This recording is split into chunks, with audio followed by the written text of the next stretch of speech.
The film opens in Budapest, where Corporal Edward Rutledge from the Australian Special Forces sends his mercenary to collect his digital wallet from a girl who was tasked to bring it to them. The wallet contains 70 million US dollars, so she rebels and asks for a down payment, which ensues a fight. She ends up running away with the wallet. Scenes switch to America's first female black president, Danielle Sutton, who finds out about her daughter's escape from her bodyguard, Agent Manny. While the mercenaries pursue the traitor in Budapest, Danielle sends Agent Darden to fetch Serena, her daughter. Side by side, Rutledge pursues the traitor in a crowded bar and sedates her to steal the wallet back from her. In America, Serena is brought back, who hacked the keys and sneaked out of the White House without any security. As a result, Danielle and her husband, Derek, take away all her technology while she causes a scene and says hurtful stuff to Danielle. Danielle tries to use her son, Demetrius, as a good example, but Serena insults him too in the heat of the moment. The next day, Danielle trains with Manny and has breakfast with her best friend and the Treasury Secretary, Joanna. She discusses with her the G20 summit of the world's 20 most influential leaders, which is held in Cape Town, Africa. Shortly after, Danielle holds a press conference to give her official statement about the summit and proposes a digital currency to support the sub-Saharan farmers. When her statement is over, the reporters shamelessly mock her because of Serena's rebellious escape last night. She doesn't react and returns to the White House, where she decides to bring her and Demetrius along with her in the summit. At night, she worries about her while watching her on national news, getting ridiculed for drinking at a bar. She feels better when Derek is by her side, validating her actions. The next day, Danielle boards her private jet for the summit. She's seen discussing her strategies with Joanna when Manny intervenes and connects her to Vice President Harold and the CIA Director Mickelson. They break down that they've hired a private team of agents whom they've been monitoring for the past 6 months. On the other hand, Rutledge arrives in Cape Town on a helicopter and greets his old chum he served in the army with. He gives him the resources and men to execute his next mission. Danielle and her family finally arrive at the hotel, where the hotel concierge shows them around and gives them access keys to the hotel. Serena mocks them for using these keys and threatens that she can hack them at any minute. While Danielle and Derek watch the kids put on a traditional dance performance for them, the service agents interrogate the ballroom for the president's safety. One of the agents contacts the hotel's central security, not knowing he's talking to Rutledge, who's taken over the hotel's security. Meanwhile, Manny thoroughly goes through the hotel's blueprints, and Danielle teases her new look to Derek. As their security escorts them through the elevator, she stops to answer the press media's questions, but they accuse her of using the digital currency to strengthen the dollar. She walks away and joins Joanna to look for their targets who can fund their project. Joanna picks Elena, the head of the International Monetary Fund, and leaves Danielle to tackle the British Prime Minister Everett. Derek says goodbye to her and heads back to check up on the kids. In the central security room, Rutledge orders his men to escort the media people out of the ballroom. A guard joins Derek and escorts him to the elevator. Meanwhile, Danielle gets on the wrong foot with Everett. Soon, Rutledge hacks the hotel's keys, initiates lockdown mode, and cuts off the cellular network. He sends his men, who are disguised as the hotel staff, to confirm that the Secret Service CAT team is held back in their suite. Up next, he sends down a room service trolley outside the ballroom, which contains a toxic gas cylinder. His men release the gas and flee. His remaining army seizes the main entrance of the hotel. When things fall in place, he bombs the CAT team, which the leaders witness from the ballroom and create panic. The guards try to use their keys to get inside the ballroom, but they start fainting due to the toxic gas. Derek returns to secure his kids. The head of security comes to the control room to alert everyone of the situation, but Rutledge stabs him to death and orders his forces to march in the ballroom. Upstairs, one of the terrorists is sent to take Danielle's kids. Now, moving forward, Rutledge's team takes care of the fainted teams outside and marches inside the ballroom. They start shooting people and separating the leaders from their spouses. Manny covers for Danielle only and lets the terrorists take Joanna. Danielle keeps securing everyone who comes in her way, including Everett, Elena, and China's First Lady, Han.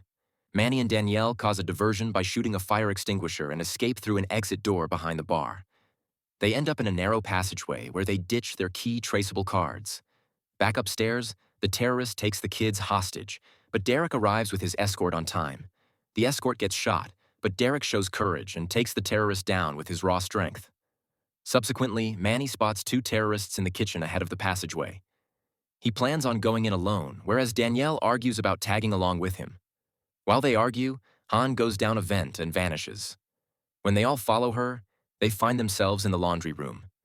Thereafter, Rutledge arrives in the ballroom and becomes furious to get updated on Danielle's escape with some other leaders, and sends his men after them, who are seen introducing themselves to each other. Danielle and Manny plan a way of accessing her military vehicle in the garage. Back on Derek's end, he makes Serena tie the bedsheets and lower them down their balcony to trick the terrorists into believing they've jumped down, whereas they climb onto the next balcony and get away with this. Soon, Rutledge releases his statement on media, accusing the American government and its allies of stealing small countries' resources and revealing their secret plan to dominate the public through the digital currency and take away their freedom. Harold and his people run a background search on him and find out who he is. Now Rutledge threatens governments to slay their leaders if they attempt to rescue them. He then begs the public to invest their savings in cryptocurrency, as it's the sole currency that can't be controlled by the government.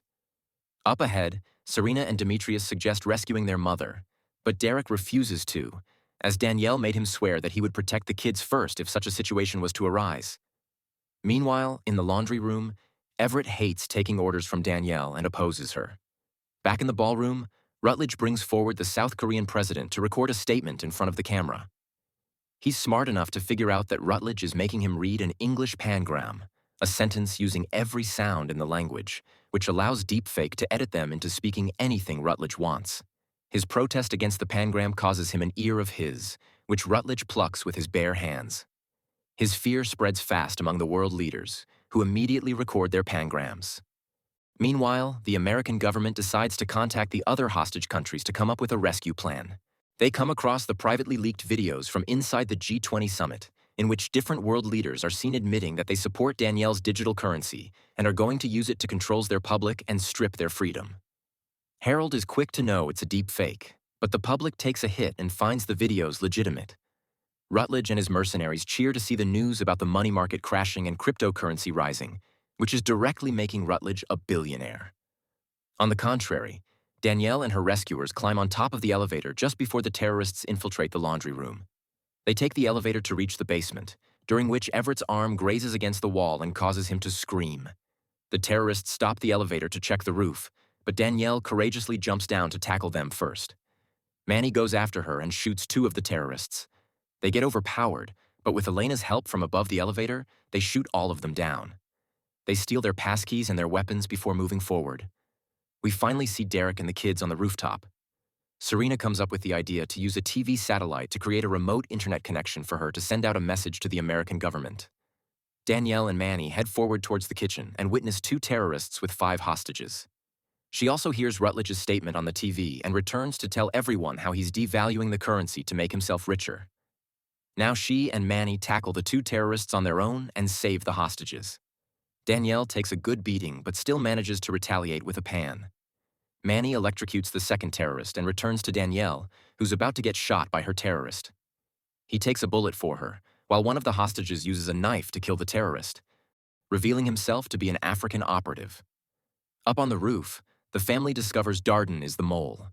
Derek gives himself up to Darden and stalls him until Serena sends out a message and escapes. Darden even climbs the tower in hopes of catching her, but she's not there. It turns out she and Demetrius are hanging by the edge to hide from him. Harold and his government receive an update message from Serena, who tells them Darden is behind everything. They plan on sending help, which is already 3 hours away. When Rutledge finds out from the news, he gets mad. Back on Danielle's side, she establishes radio communication with the African operatives and sends them to look for her family. Back in the ballroom, Rutledge slays 2 of the world leaders because of the U.S. sending help for the leaders. Next, Danielle makes Elena and Han dress Manny's wound while the bullet is still inside. Everett finally softens his heart for Danielle and listens to her brutal story behind saving a kid, which landed her on the cover of Vogue magazine. They finally get to the garage and plan on driving away in their limo with weapons and bombs, but Derek stops Danielle through the radio. It turns out he's been captured. Rutledge also has a final talk with her and tries to manipulate her, but she knows his real game. Rutledge spots her kids roaming in the hallways through surveillance monitors and asks Derek to get Danielle's location. Instead, he exposes Darden. This leads Darden to beat him. Danielle refuses to let that happen, so she gives up her real location and sends everyone away. On their way out, Manny gains consciousness and jumps out of the limo after realizing Danielle is left behind. Meanwhile, the kids nearly get caught by the swimming pool, but the African operatives ambush the terrorist and save the kids. Simultaneously, she currently leaves a note for Serena and her wedding ring in her car's cup holder. Darden comes to capture her, but Everett drives the limo back towards them with his headlights flashing. This distracts Darden and allows Manny to slit his throat open. He scolds Danielle for putting herself in danger. Danielle finally connects with Serena, who has an idea of hacking the keys just like she did back in the White House. Manny supports her and promises to provide her the machines from the lobby. Elena and Everett drive outside to distract the army, while Han is sent back to the ballroom. The terrorist monitoring the surveillance sends men to capture Han, while Danielle puts on a dead man's Kevlar and moves on with Manny. Her kids split up with the operatives, who now possess a missile. When the army watches the bulletproof limo escaping the hotel, Rutledge commands to launch the missiles. Elena recklessly drives the limo back to them to get the missiles to miss the aim. The limo is struck with one missile, but Elena and Everett survive. They get rescued by the American rescue team. Rutledge fears that they might expose some intel and plans on barricading the garage. Suddenly, Demetrius and his operative launch a missile to destroy their post outside, which nearly kills Rutledge. He becomes outraged to realize they have insurgents attacking them from inside the hotel, so he sends his men to get them. Everett finally connects with Harold online and updates him on disabling the terrorists' main weapon on Danielle's command. He also lets them know Serena will open the entrances in 12 minutes.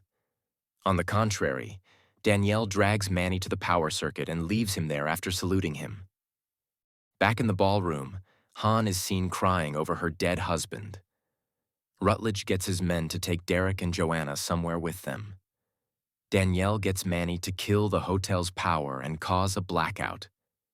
When the terrorists come following her, she throws a grenade in the fireplace, which eliminates all of them. There, she watches the African operative bringing in Serena to steal some necessary equipment.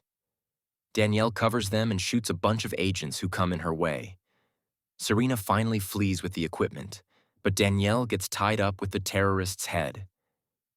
She runs out of ammo, so physically combats him, during which Serena and the operatives hack the control room to re-establish cellular network and open the service doors. The rescue team also cuts the fence and accesses the service doors. Danielle chokes the big guy with her gun and cracks his jaw. The kids restore the surveillance, only to discover Rutledge pointing his knife at Derek in the conference. Serena updates Danielle on this, so she heads there. When she arrives there, Rutledge forces her to record her pangram. Meanwhile, the rescue team breaches the ballroom and shoots the remaining terrorists to save the world leaders. Back on Rutledge's side, he releases a fake statement of Danielle and earns $150 billion in an instant after crashing the money markets fully. Daniela recalls his past in the military and provokes him for a fight, during which his wallet slides near Joanna's chair. She sneakily hides it, but Danielle watches this. Rutledge beats her first and shoots Derek afterwards. When he aims for Danielle, Han stabs him from behind. Danielle holds Derek in her arms while crying, but he wakes up and reveals he was wearing a Kevlar. Han points out that Rutledge has escaped. Now, Danielle confronts Joanna for being the ultimate mole. She blames Danielle for taking her spot by becoming the president. Danielle slaps the crap out of her and takes the wallet. There, Demetrius shows up worried and tells Danielle that Rutledge took off with Serena. He ties her in his helicopter and turns it on. Danielle comes in his way, holding his precious wallet. He's forced to come out and strike a deal with her. Danielle throws the wallet in the air to distract him and puts up a fight at the last minute. The wallet ends up falling off the helipad, allowing Danielle to free Serena in the helicopter. Rutledge starts shooting at her, so she tries flying away but fails miserably and crashes it on the rim line. She falls off trying to fight Rutledge. The two hang in the air at last. Serena frees herself and kicks Rutledge. He attempts to shoot her in return, but Danielle pushes him. He falls down and dies. Danielle climbs back up in the helicopter. With her weight, it slowly starts to slip off of the rim line. Luckily, the rescue team straps on some belts on the helicopter and pulls it back. Danielle is united with her family and is cheered for her heroism all around the world. Here, The film ends. Thanks for watching. Please don't forget to like and subscribe for more awesome recaps.